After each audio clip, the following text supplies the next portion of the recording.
And I'm Judy, the athlete, and we're here to help you better your best.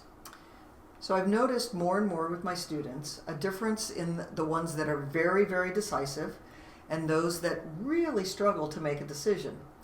And since it's a part of how I have them do setup, which is decide you're going to finish this shot, right? Make a decision, or whatever else that we're working on. The ones that struggle with making a decision, and I start talking to them, they're like, yeah, I struggle in life.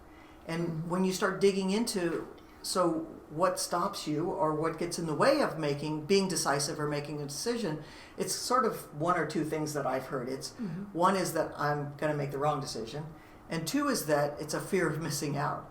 It's that whole FOMO thing that says, well, if I choose that one and then, the other one was really fun, right. Or the other way could have been really better or would have resulted differently.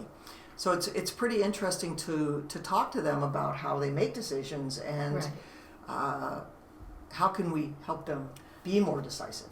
Yeah, good point, because some people that come in, they're really decisive. It's easy for them.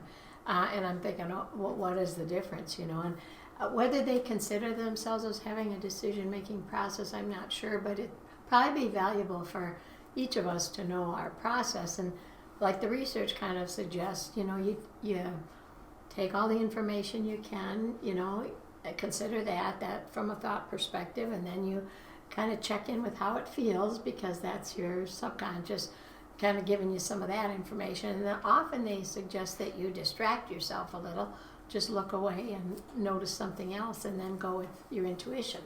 The other way I know I work with the players a lot on is what's the first thing that comes to mind, and so if I read through, just like those multiple choices, if I read through the options and what's the first one that I want to go to, it's probably going to be correct. So I've corrected so many multiple choice tests over the years, and almost invariably they change the answer to the wrong one over and over. So, that first thing that comes in there is pretty good, and sometimes I think it would take a hurricane to change it, but right. Yeah.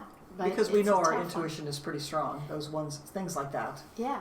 And for all of you, you can do the same similar type experiment with yourself. Test it out, go with the first one and then see what the result is.